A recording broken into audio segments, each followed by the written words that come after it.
a Claire Wittling, qui est ingénieure de recherche INRAE à l'UMR Géo. Vous êtes par ailleurs responsable de la plateforme expérimentale Presti, qui est une infrastructure de recherche à Montpellier qui est spécialisée sur l'irrigation en grande culture notamment. Et justement, on va parler ensemble d'irrigation.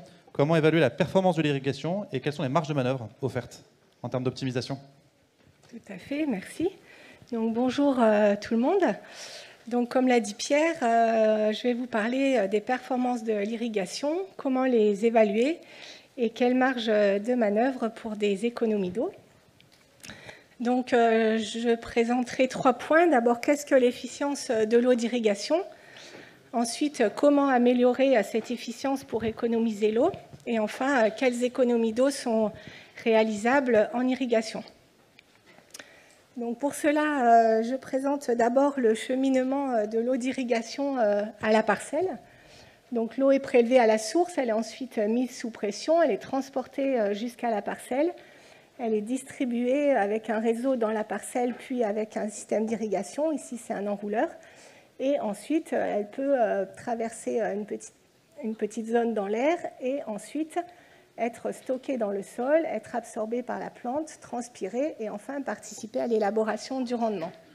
Au cours de tout ce cheminement, il peut y avoir des pertes qui sont représentées ici en rouge, des fuites dans les équipements d'irrigation, en aspersion des pertes par évaporation directe ou des dérives dans le jet d'irrigation, des pertes par ruissellement à la surface du sol, drainage profond, évaporation du sol, stock final après la récolte. Et donc, ce qu'on appelle efficience d'irrigation globale à l'échelle de la parcelle, c'est le volume d'eau qui bénéficie réellement à la culture, donc qui va être transpiré, rapporté au volume d'eau ici en entrée de parcelle. On utilise aussi souvent un autre indicateur qui est la productivité de l'eau d'irrigation. Donc, c'est le rendement obtenu grâce au volume d'eau apporté à l'entrée de la parcelle. Une autre façon de représenter ce cheminement de l'eau, mais cette fois avec les volumes quantifiés à chaque étape, c'est ce schéma en cascade où vous voyez ici l'eau en entrée de parcelle qui suit tout un parcours avec l'eau qui sort du matériel d'irrigation, l'eau qui atteint le sol, qui est retenue dans la zone racinaire, qui est évapotranspirée, qui est transpirée et finalement qui participe à l'élaboration du rendement. Ça, c'est pour l'eau d'irrigation et vous avez ici en vert le même cheminement pour l'eau de pluie. Et entre chaque étape, vous voyez que les volumes sont de plus en plus petits parce qu'on a ce qu'on appelle des pertes à l'échelle de la parcelle. Donc, c'est des pertes, comme je le disais, par fuite dans les équipements, évaporation des rives, ruissellement, drainage, etc. Et donc, le principe, c'est qu'améliorer l'efficience de l'irrigation à l'échelle de la parcelle, c'est réduire les pertes en eau pour économiser l'eau. Donc là, je voudrais m'arrêter pour faire 2 petites remarques. D'abord, ce matin, Gilles nous rappelait que quand on considère l'eau consommée en agriculture, souvent on fait l'hypothèse que l'eau consommée, c'est 100% de l'eau prélevée, c'est-à-dire qu'on... Voilà, évidemment. C'est-à-dire qu'on considère que ce volume-là qui profite à la culture, c'est le même que celui qui a été appliqué en entrée de parcelle. Donc moi, c'est personnellement une valeur que j'aimerais bien qu'on discute, ce postulat de 100% de l'eau prélevée qui est consommée par l'agriculture. Et une deuxième remarque, c'est suite à ce que nous a expliqué très justement François Moll dans sa présentation ce matin, c'est que les fuites qui sont représentées ici à droite à l'échelle de la parcelle, c'est de l'eau qui peut aussi servir à autre chose, à recharger les nappes, à alimenter des cours d'eau, des zones humides et à fournir d'autres services écosystémiques. Donc moi, le point de vue de mon propos aujourd'hui, c'est vraiment ciblé à l'échelle de la parcelle, mais il ne faut pas perdre de vue que ce qu'on appelle fuite, ça peut aussi servir à autre chose. Mais ce n'est pas forcément de l'eau perdue. Voilà, tout à fait. Tout dépend à quelle échelle on se place. De quel point de vue on se place. Voilà. Donc, comment économiser l'eau d'irrigation? Donc, je vais aborder 3 leviers. Les leviers agronomiques, les leviers technologiques, donc qui concernent les équipements d'irrigation à proprement parler, et les leviers de pilotage de l'irrigation. Et je ne vais pas tout balayer de façon exhaustive, mais juste présenter quelques exemples. Donc pour ce qui est des leviers agronomiques, il y a par exemple le choix des espèces et des variétés. Là, vous voyez un schéma qui vient des données du Memento BRL, où il y a toutes les cultures qu'on peut trouver sur le territoire de BRL. Elles sont classées par ordre alphabétique, et donc vous voyez en bleu les besoins en eau d'irrigation de chaque culture. Donc il apparaît clairement qu'il y a des cultures qui ont besoin de plus d'eau que d'autres, comme par exemple le kiwi, le pêcher, le poirier, le pommier, qui ont des besoins élevés en eau d'irrigation. Et on voit aussi que les variétés précoces sont moins consommatrices en eau. Donc, qu'est-ce qu'on fait quand on choisit en fait les espèces qu'on va cultiver? Là, on n'agit pas vraiment sur l'efficience de l'eau d'irrigation parce qu'on n'essaye pas de réduire les pertes, mais on agit ici au niveau du volume d'eau dont la culture va avoir besoin pour se développer. Un autre levier agronomique, c'est la stratégie d'esquive qui consiste à décaler les stades phénologiques les plus sensibles au déficit hydrique. Donc là, sur ce schéma, vous avez la sensibilité du maïs au stress hydrique. Et on voit que si on réalise un semis précoce ici en vert, on décale la courbe vers des semaines où le déficit en eau est plus faible. Donc, qu'est-ce qu'on fait en faisant ça? Là, une fois de plus, on agit sur l'eau absorbée et transpirée, et on espère qu'on va plus profiter de l'eau de pluie ici en vert pour avoir moins besoin d'eau d'irrigation en bleu. Un autre grand type de levier agronomique, c'est ceux qui concernent la gestion du sol. Là, je vais vous donner quelques exemples d'agriculture de conservation des sols. Donc, l'agriculture de conservation des sols, qu'est-ce que c'est? Ce sont des pratiques agroécologiques basées sur 3 piliers. Zéro travail du sol ou un travail du sol très superficiel, une couverture permanente du sol et une rotation de cultures longue. Donc, grâce à ces pratiques, on observe qu'on améliore les capacités d'infiltration du sol, c'est-à-dire qu'on augmente le volume d'eau qui va pouvoir pénétrer dans le sol. Ici, c'est une photo prise sur notre domaine à La Valette au mois de juin, où on voit ici à droite une parcelle en agriculture de conservation depuis 2 ans et à gauche une parcelle en labour. Et on voit donc du flacage sur la parcelle en labour, donc l'eau s'infiltre moins. Donc à travers ces pratiques, qu'est-ce qu'on fait? On essaye de réduire le ruissellement, ici les pertes par ruissellement, pour augmenter le volume d'eau qui va être stocké dans la zone racinaire. Donc on cherche bien sûr à augmenter le volume d'eau de pluie, d'abord pour mieux valoriser l'eau de pluie, et puis ensuite, quand on a besoin, de mieux valoriser l'eau d'irrigation apportée. Une autre conséquence de l'agriculture de conservation des sols, c'est qu'on augmente la rugosité du sol et sa sinuosité. Donc on va augmenter l'infiltration, réduire le ruissellement, et aussi on améliore la stabilité structurale du sol. Donc on va diminuer la sensibilité du sol à la battance, donc toujours augmenter l'infiltration, réduire le ruissellement. Donc là, on en est toujours ici, réduire le ruissellement. Un autre résultat ici, toujours obtenu en agriculture de conservation du sol, c'est la diminution de l'évaporation du sol. Ici, vous voyez un résultat de mesure d'infiltration avec 3 traitements, un qui n'a pas de mulch et 2 qui ont du mulch, et on voit que l'évaporation est réduite en présence de mulch. Donc là, où est-ce qu'on est dans la cascade? On est ici tout en bas, où on réduit les pertes par évaporation du sol pour augmenter la fraction d'eau qui va être absorbée par la culture. Donc ça, c'était quelques exemples de leviers agronomiques. Maintenant, j'en arrive au levier technologique qui concerne les équipements d'irrigation à proprement parler.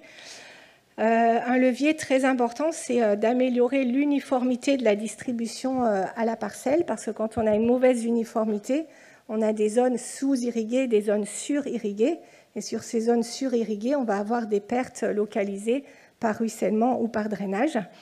Et ici, vous voyez la quantité d'eau qui a été appliquée par un système d'aspersion par couverture intégrale. Ici, à droite, avec peu de vent et à gauche, avec beaucoup de vent. Et on voit qu'à droite, l'uniformité est meilleure qu'à gauche. Et donc, on a une efficience d'application ici qui est meilleure, qui est de 93%, alors qu'elle n'est que de 83% à gauche. Et ici, où est-ce qu'on se situe? Donc, on cherche à réduire les pertes par ruissellement et drainage pour augmenter le volume d'eau retenu dans la zone racinaire. Un autre levier en aspersion, c'est le choix de la période d'application en vue de réduire les pertes par évaporation directe dans le jet d'aspersion. Donc ici sont représentées les pertes par évaporation directe en noir au cours d'une journée, une journée très chaude de canicule en 2003. Et on voit que très ponctuellement, ces pertes atteignent 20% au cours de la journée, qu'en moyenne, elles sont de moins de 9% sur une période de 24 heures.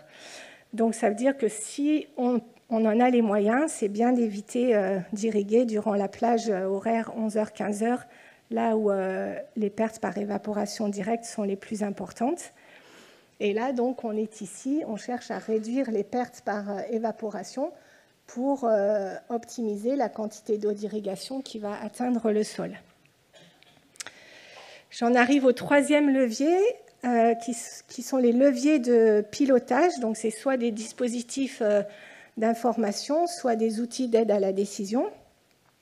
Ici, c'est les apports d'eau d'irrigation réalisés sur une culture de courgettes en plein champ. Donc, en rouge, avec la consommation en eau avec un pilotage à l'évapotranspiration maximale, et en bleu, un pilotage avec des tensiomètres. Et on voit que pour les 2 années d'études, on avait une économie d'eau de plus de 50%, avec un rendement qui n'a pas diminué entre les deux. Donc, ce qu'on suppose là, c'est que les doses d'irrigation apportées ont été plus adaptées à ce que le sol pouvait retenir et que donc on a diminué les pertes d'eau par drainage. Donc, concrètement, quelles économies d'eau on peut atteindre avec tous ces leviers dont je viens de vous parler?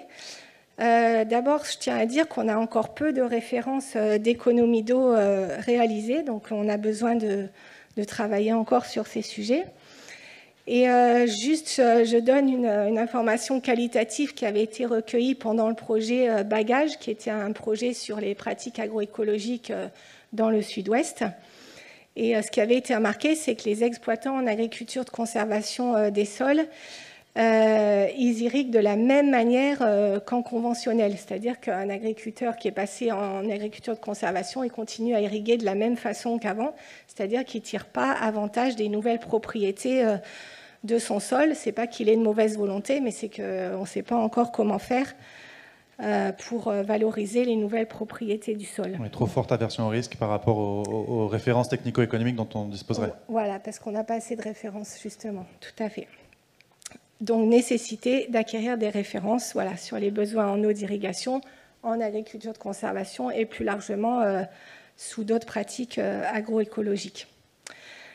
Pour ce qui est des leviers technologiques, donc ça, c'est les résultats d'une étude qu'on avait réalisée pour le ministère de l'Agriculture en 2017, où on voit les économies d'eau potentiellement réalisables quand on passe d'un ancien système d'irrigation vers un nouveau système.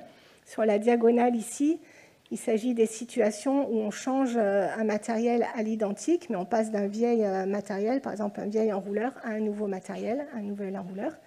Et puis, vous voyez, par exemple, quand on passe d'un enrouleur à un pivot basse pression, on peut espérer une économie d'eau de 5 à 20%, etc. Et on avait fait la même chose pour les outils de pilotage. Et donc, ici, vous voyez les économies d'eau réalisables pour chaque système d'irrigation quand on utilise différents types de capteurs. Oui, avec des données extrêmement, des résultats très significatifs en termes d'économie. Tout à fait, oui. Et alors là, si je me permets de vous réveiller, s'il y a une diapo que je voudrais que vous reteniez de toute la présentation, c'est celle-ci. Donc ici, vous avez les économies d'eau réellement réalisées est observé sur divers systèmes d'irrigation, diverses cultures. On a une centaine de références observées. Et ces économies d'eau sont représentées en fonction du déficit hydrique de l'année. Donc plus on va vers la droite, plus on a un degré de sécheresse croissante de l'année. Et ce qu'on voit, c'est que déjà, ces économies d'eau observées sont très variables, mais on voit surtout qu'elles diminuent au fur et à mesure que le déficit hydrique de l'année augmente. Pour illustrer ça, pour l'année 2022, qui était donc une année de référence très sèche, on avait un déficit hydrique de avril à août, à Aurillac de 2, à Bordeaux de presque 4, à Montpellier de 5 et à Toulouse de 8. Donc en gros, on était dans cette partie-là de la courbe au-dessus de 4. On voit que les économies d'eau réalisées par un changement de système d'irrigation sont très faibles, voire impossibles. Par contre, sur le deuxième schéma, vous voyez les économies d'eau réalisées avec un système de pilotage de l'irrigation. Donc déjà, ça saute aux yeux qu'on a beaucoup moins de données disponibles. Donc on travaille aussi à ça, à recueillir des données d'économies d'eau réalisées par un pilotage de l'irrigation. Mais on voit qu'on n'observe pas du tout cette tendance à la diminution. Et j'ajoute qu'il nous faudrait encore des références, bien sûr, sur des années très sèches. Juste une précision, Claire, c'est en conditions réelles ou en conditions expérimentales ? Les deux. Les deux. C'est à la fois station expérimentale et chez les agriculteurs. Donc ce qu'on voit, c'est que quand on parle de changement climatique, on sait qu'on va se situer plutôt à droite de ces graphiques. Donc on voit qu'on a un meilleur potentiel d'économie d'eau avec l'adoption d'outils de pilotage de l'irrigation plutôt qu'avec un changement de technologie d'application de l'eau. Il faut peut-être essayer de cumuler les deux, j'imagine. Exactement. Voilà, c'est ce que j'allais dire dans ma conclusion. Merci beaucoup. Donc, juste, je rappelle qu'améliorer l'efficience de l'irrigation, c'est réduire les pertes en eau à l'échelle de la parcelle pour réaliser des économies d'eau à l'échelle de la parcelle. Améliorer l'efficience, ça se fait d'abord par les pratiques culturales qui permettent de mieux valoriser l'eau de pluie et seulement ensuite s'il y a besoin d'apporter de l'eau d'irrigation. Et une fois qu'on a bien mis en place ces pratiques culturales, on essaye à la fois de moderniser les systèmes d'irrigation et de mieux piloter l'irrigation, sachant que pour ce qui est de la modernisation des systèmes d'irrigation eux-mêmes, il y a déjà pas mal de progrès qui ont été réalisés et qu'on a peu de potentiel d'économie d'eau en année très sèche, alors que pour le pilotage de l'irrigation, on a un potentiel plus important. Et je fais juste une petite remarque pour finir, c'est que c'est important de garder à l'esprit que tout ce que je viens de vous raconter là, c'est à l'échelle de la parcelle, mais que économie d'eau à l'échelle de la parcelle n'implique pas forcément économie d'eau à l'échelle du territoire. J'ai d'autres collègues qui pourraient beaucoup mieux vous expliquer ça que moi. Merci. Merci à vous, Claire. On peut l'applaudir.